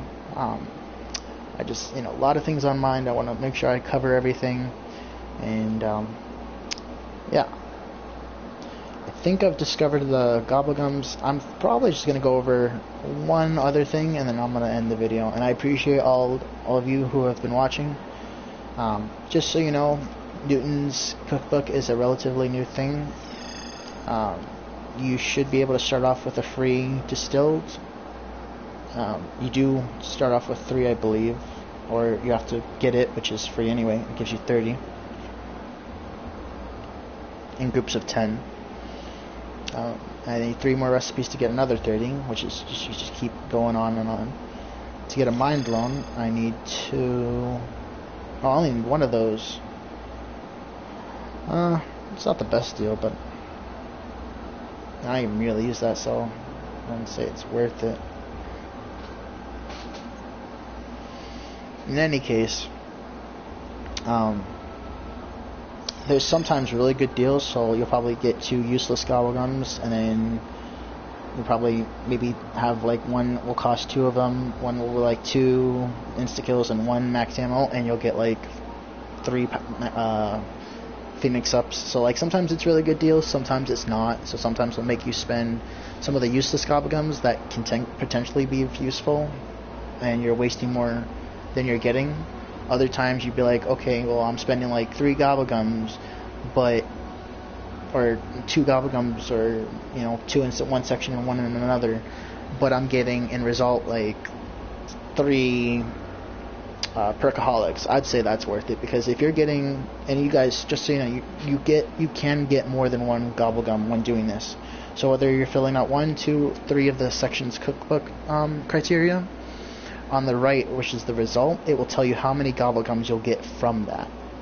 It will tell you how many you have and how many you will receive. And just so to verify it, remember how it said, hold on. Oh shit. Goddamn. Alright. Nope. Here we go. Just to verify. So look, it shows I have 1, right? So it shows I have 1. Oh, okay, so that's what happens. Alright. So that is a very good deal, actually. So it says my current amount is 1, and so that's an easy way to remember. So for example, let's say you don't have any of those. It's going to show the hexagon tells you how many you have. The hexagon is what you care about. I think that's a hexagon. So yeah, that's because like for when you check out your gobblegums, it shows hexagons of how many you have for the megas. So just the same rules apply. So just to keep it confused, since there's 2 different numbers, people might confuse the 2. Oh, I only have whatever, so I'll get whatever. But no, it's the ones that are square. I'm assuming that's an octagon, because H-height. Weirdly shaped octagon. Anyway, so it's saying I spend 2. No.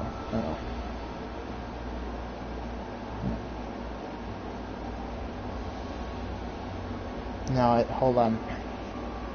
I think the indicator is saying I have 2, but I can spend 1, and then for the one I spend, I get 4 of those. Well, let's see what happens. If that 2 becomes a 1, then that means that's how many I have. Just so you know, I have 1 of those headshot ones. Let's see what happens. I should have 5 at the end of this. Oh, damn. Let's go. So yeah, the shaded purple is the amount you currently have of that gobblegum. The requirement that's needed is to the right of that. And then the amount of those gobblegums you currently have is in the hexagon. The amount that you're going to be receiving for the process is to the right, which is the octagon. So for one,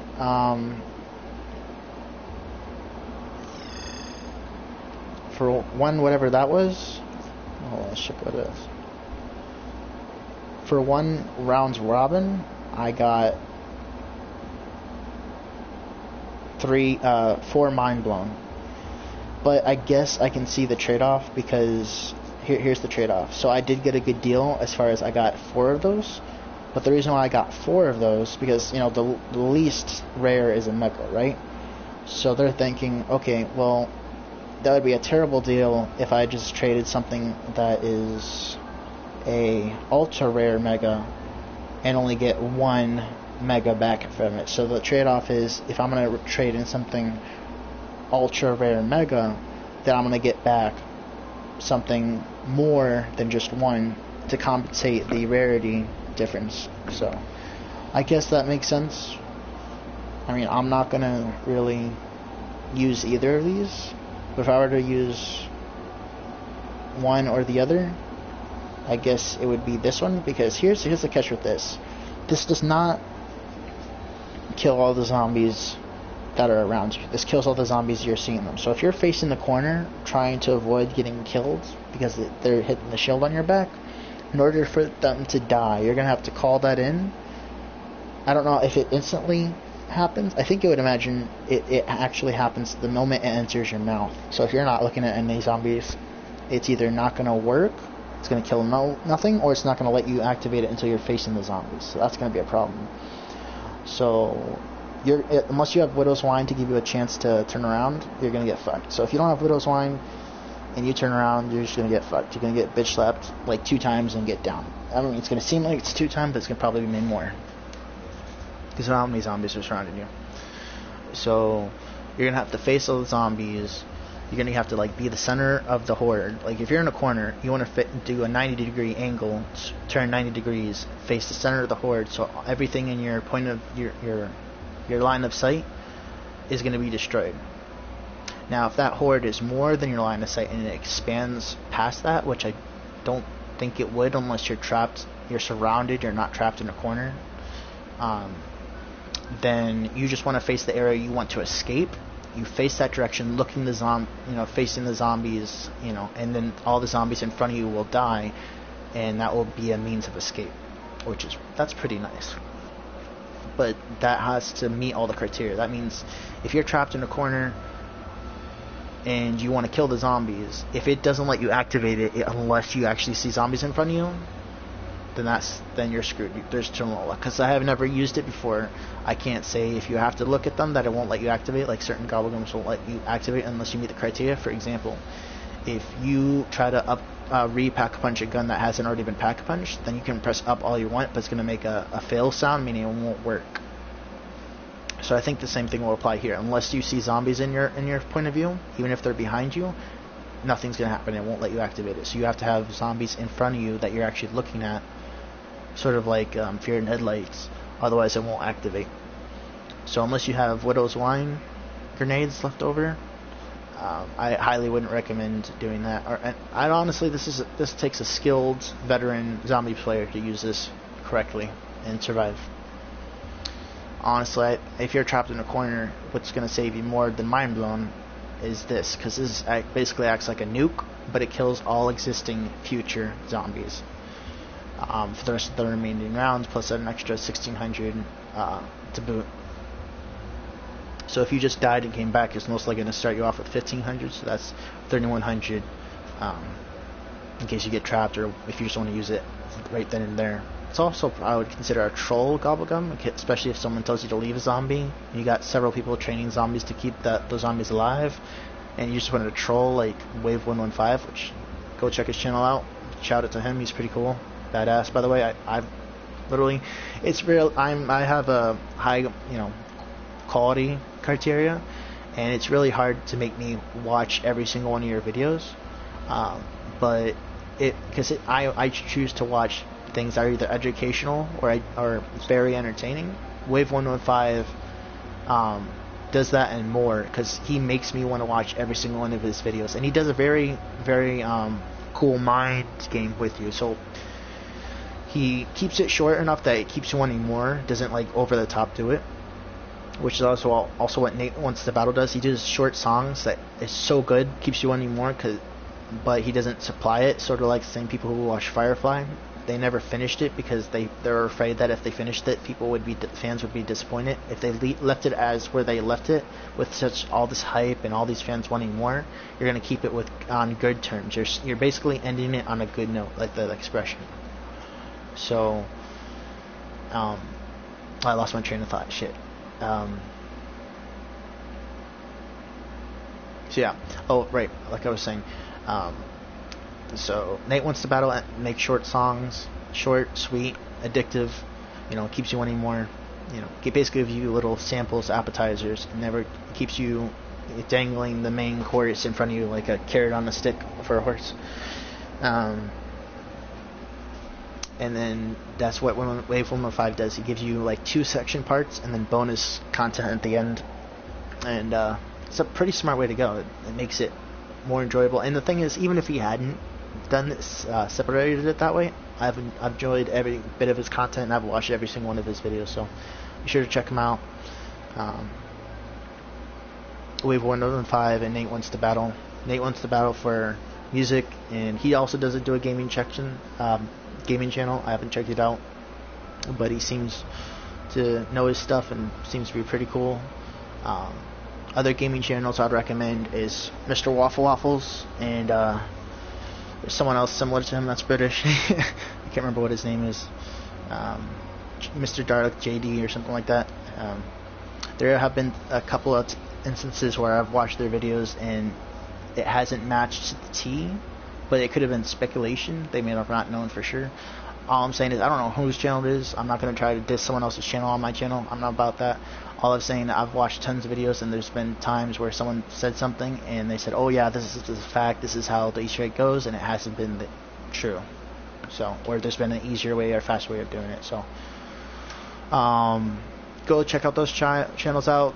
Big shout out to their channels. They're amazing. I'm subscribed to them, and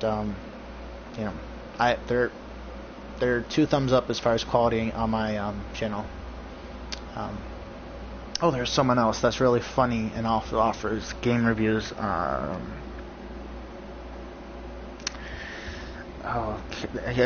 Angry Joe Show. He's funny, gives good reviews, and I like his end results. And Josh Scorcher with the kaboom at the end. So just a couple of shout outs for mostly game relative, except for the music for Nate Wants to Battle. He does have a gaming channel. I haven't really checked it out, but I probably should. Just got a lot on my plate right now, so big shout out to their channels, and yeah, they're pretty awesome. So don't just take my word for it. Give them a chance. Give them the benefit of the doubt. Give them my full support. Oh, there's something else I wanted to... So I covered that. Oh, let me go to weapon kits real quick and just give you a quick summary. So here's my quick logic for things. First off, just for shits and giggles, I want to unlock all that shit for all the sites, but based on the guns, I'd recommend, when you have everything unlocked, of course, my personal combination for all submachine guns, because it just makes sense, because submachine guns are run and gun, laser sight for hip fire, rapid fire because they're submachine guns, they're supposed to have fast fire rate, grip, I guess long barrel, because you're making up for the fact that it has short range. Balance it out. Quick draw and stock I would almost never recommend, because you won't notice that much of a difference usually. Fast mag is because you just want to, if you don't have speed cola, it's just good to have until you can get it.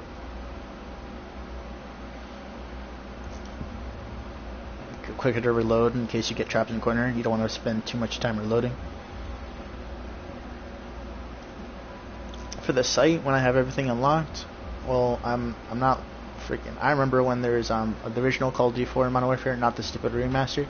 I remember when someone fucking put an ACOG scope on top of the mini Uzi. It looks so freaking stupid. Hold on, let's see. Or if someone, yeah, I've seen it. Basically looks, it's basically the remake of the Pharaoh. The Pharaoh's the remake of it. When you put like an ACOG on top of that, or a Varex, I probably say Varex because it's more over the top. They've really minimized the ACOG, or maybe it's just the graphics to make it look minimized. Yeah, probably. That's probably what it is. But the Varex, man, holy crap. No, it does look. I mean, I don't know. Oh, Varex is over the top. You put a Varex on freaking the Pharaoh, it's like the same thing for Ghost when you add ACOG scope on the Magnum and dual wield that. And it, like, there's a background challenge for a dog with 3D glasses saying, "What am I doing?" It's pretty funny. Or something like that. I don't even remember. So I'd probably recommend either BO-A3, which is pretty useless unless you're playing multiplayer, so you really don't need this unless there's some sort of DLC in the future where you need this to identify friendly versus foe or invisible zombies. Because this, I mean, if someone's invisible for like the Spectre, it still shows an outline. You just can't see them. I think that's true. I don't know. I think someone told me that.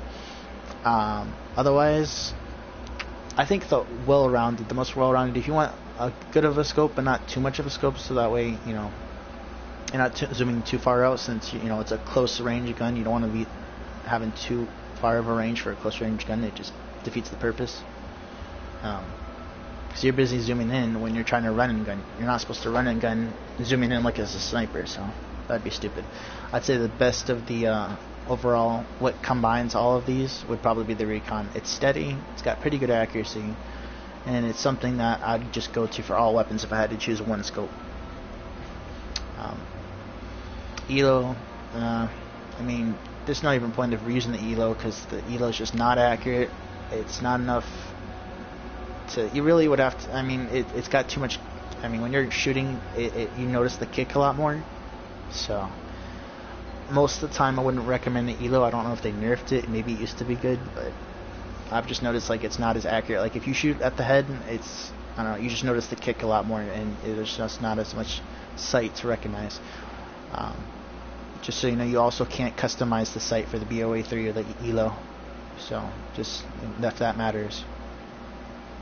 And obviously, can't you do thermal for sub? So I personally would recommend the Recon or the Reflex, but since we're running and gunning, I don't know, it's a tough choice. I mean, I like well-rounded, but I also like Reflex. I don't know, maybe I'll later do that, but for now I'm just going to keep it as Reflex. My analogy for, since first off, you can only hold, at least for most guns, you can only hold a maximum of 5 attachment slots. 5 attachments, 5 attachments, 4 attachments, and I can't even use all the attachments. Like, it doesn't let you. Because if I equip this, then I can't equip a sight. So something's gonna have to be left blank. 2 attachments. I'm not including the sights because apparently the sights don't count as attachments in this game, which is stupid. You can have 5 out of the 6 attachments here, which is pretty nice. You're running and gunning. It's a hip fire. Shotguns are made for hip firing for close quarters. I mean, I'm not going to be aiming down sights while moving, so, and if I just want to quick scope a zombie, just aim real quick and let go for like a headshot, or if just to get the extra bit of range or accuracy, I can quick scope for a quick draw. But I'm not going to be running around aiming like it's a freaking LMG or a sniper with stock. That'd just be stupid. Stock is a bit pointless in my opinion, unless you're specifically going for headshots. But that's multiplayer's purpose. There's no multiple headshot challenge. I mean, there is, but you get that shit so quickly, so it's not even worth mentioning. So I just, for my shotgun attachments, I do quick draw, laser sight, rapid fire, long barrel, and fast mags. In multiplayer, the absolute top 4 attachments, if you had to only pick 4, obviously long barrel, because it's going to increase the range and the damage, because the thing is, the damage falls into a completely different category to any of the other guns. It's telling you damage for how far it goes. Like the damage drops considerably depending on how far the enemy is, because it's shrapnel, or it's shards, it's BBs, whatever. It's a spread, it's not a slug. So based on that, you get drastic difference in damage depending on how far away you are. So long barrel is going to help you. It has no negative attributes, so it's something you should absolutely always equip for a shotgun, always. Especially if you want to get that, if you're someone that happens to be just a little bit too far away and you want to get that extra kill. I mean, if you're gonna try to spawn rape somebody, you're definitely gonna want fast mags and or extended mags. I personally would recommend fast mags, because I mean, if you're busy spraying and praying with extended mags, or even if you get all those kills, you're still gonna have to reload, and that might, depending on how fast the reload, that might take time, and you might get killed. Someone who's super angry about you getting them spawn killed, and that might take too much time. But with that being said, it almost, if you're fast, the argument for devil's advocate, which I'm constantly doing with myself and everyone else, if you still have the same amount of mags in your overall clip and you're fast reloading, you might be able to reload 2, 4 bullets, but let's say you have more than 2 or 4 enemies coming at you. So that's why I'd recommend a combination of fast mag, extended mag. It's great that they have added that recently to the future Call of Duty games, to combine fast mags and extended mags. So rapid fire, obviously, and because, you know, shotgun based, I mean, either way, if it's fully automatic, it's better rapid fire. If you know, you're spraying and praying with the thing anyway, that's what shotguns are meant for. Close quarters spray and pray. So rapid fire is going to be a must, especially with pump action, lever action, whatever, anything that's just single shot, you know, anything that involves that's not fully automatic, semi-automatic, pump action, you know, lever action, whatever. So rapid fire is a big must. Laser sight's not needed. I mean, it's already spray and pray. It's not going to be useful. Why did I just do that? And then multiplayer, I think I covered everything. So need an extended mags. Obviously, a sight on a shotgun is not needed at all, but I mean, why not have it on there just for a little bit of accuracy for the quick scoping, you know, just for the headshot purpose, in case the zombie's harder to take down. I'd rather have it on there than not have it there at all. But if we're talking about multiplayer and it's, you only get in a certain slots and you can't, I mean, this slot you can choose to fill it or not, and it doesn't penalize you either way. It's not filling a specific 13 loadout criteria, so why not have it? Versus multiplayer, you know, every time you add something to your multiplayer menu, it fills up a slot. So yeah, lever action, pump action, semi-automatic, fully automatic.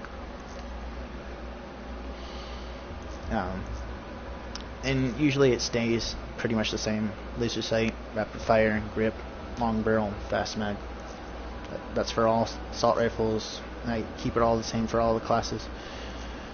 I mean, I'm not going to be sniping across the map, so I won't really need ballistic CPU. Even quickscoping, I won't need it. I've noticed it's a lot easier to quickscope with thermal. I don't know why.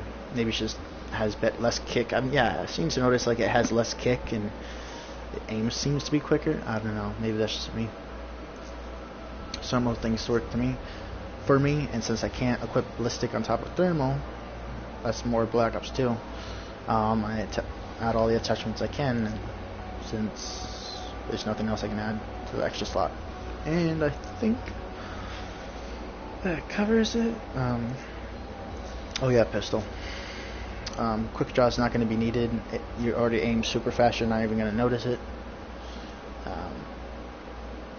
Fast mags, obviously is a must for any gun, and I'd probably say a laser sight.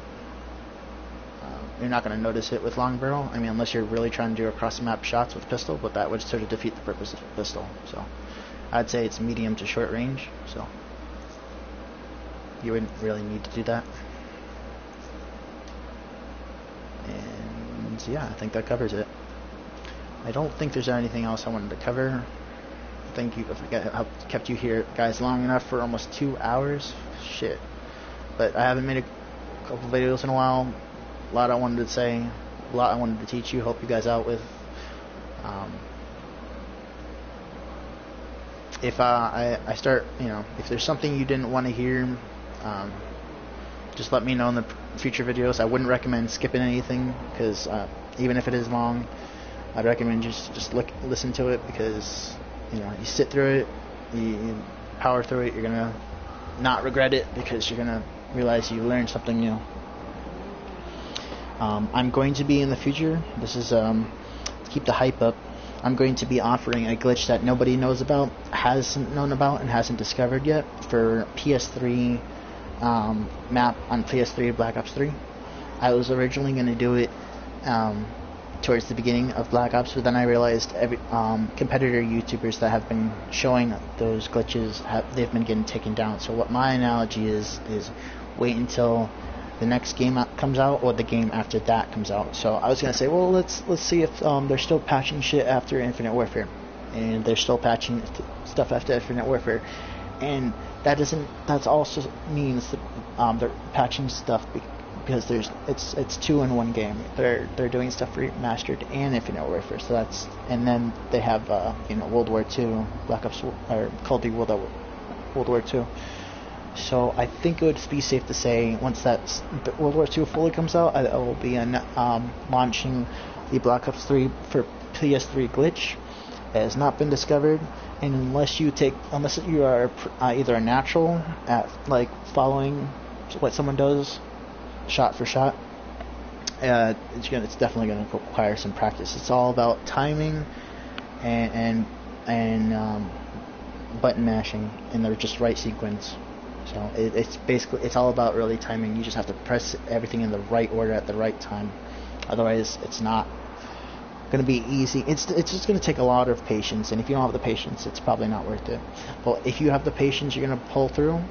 It's highly recommended, because on Black Ops 3, bro, I usually wouldn't get on glitches. The only time I'd ever get in glitches is for private match or trollers or hackers. So if someone's hacking, boosting, cheating, talking shit that they can't back up, just anything that's a negative game attribute, I'd purposely get in a glitch and just, give them a taster on notice. If they're being douchebags, I'd be not a douchebag, but, a dick back, so to speak. So I'll be trying to let you guys see that on when Call of Duty World at War comes up. Shit, not World at War, World War II. Alright, there we go. And finally we got a game with boots on the ground. Yay! I'm so happy about that. I'm very surprised that my NAT type says open. That could be because the update where they are releasing the advertising of the pre-order. I mean, that was already there, but then they're talking about, hold on, that's not it. Yeah, here we go. So, little quick announcement, Zombie Chronicles. Mr. Waffles doesn't confirm this as DLC 5. Most people will consider it that, because they just, gotta call something, gotta call leaderboards versus lobby leaderboards, gotta call, going down death, even though it's not, just lazy slang. So I'm sure everyone's going to be calling this DLC 5, but yeah, it's not, as far as he's seen, it's nowhere said DLC 5. So, and it's separate from the Seasons Pass, I'm assuming, since it's $30. And just, I don't know, I mean, I can't say for certain. He seems to be accurate with this. None of the information he's said has I've seen that hasn't been true. So as of right now, I'm willing to say that he's pretty much spot on with his information. So go check out his video on the Zombie Chronicles. And yeah, that's pretty much it. This will be including all the names mentioned in the picture of the hand, which is Origins, Shingala, Nocturne Toten, Shino Numa, Kino Der Toten, oh, amazing, brings me back, Verrucht, Ascension, Moon. Is there anything I'm forgetting? So the original is Verrucht, Nocturne Toten. Yeah, they're missing the other two. No, because we already have Derice. So Verrucht, Nocturne Toten. Is Verrucht the prison one? Or is that the Oh, no, but that is it. So it's Nocturne Toten. Shino Numa is the older fashioned one in the Asian jungle. I just get Shino Numa confused with because they're very similar looking.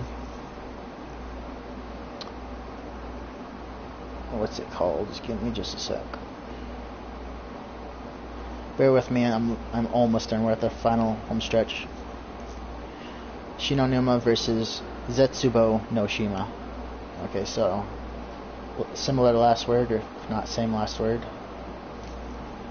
Zetsubo no Shima and oh no, it's two different words. Shino Numa, Zetsubo no Shima. Sounds Japanese. I know the other stuff is German, so, or English. Shangri-La though I think is Aztec? I don't know. Anyway, any really deep Easter egg information, I definitely recommend Glitching Queen for she because cult Activision loves to screw with us as far as Easter eggs, trolls, little bits of information, little hidden notes like with the number codes, different languages, anything relative to that. I definitely recommend Glitching Queen's channel. And or for anything else relative to glitches or updates, or just my channel, but she specializes in that, so be sure to give her a check out. That's my shout out for her, and I think I've overdone it. So until next time, guys, hope you enjoyed my content. Again, please, would you mind, every bit counts. You have no idea how much it counts. Like, subscribe, please turn on the notifications. I also have a Patreon if you're willing to support me. I'd really appreciate it. All you have to do is deposit $1. I'd greatly appreciate it. It's not required, of course. I'm wanting to possibly make this a career, to pay for my college, so, and because college ain't cheap, and not everything everywhere takes care of it. Some things, scholarships and other stuff, take care of part of it, doesn't always completely cover it. So really looking forward to making more videos with you guys, and I hope you enjoyed the content. I'll be sure to like the channel. Let's try to hit 50 likes, and yeah, maybe give me a shout out, send me a friend request, shoot me up on Skype or whatever. Alright, see ya. Adios. Bye-bye. Keep on gaming.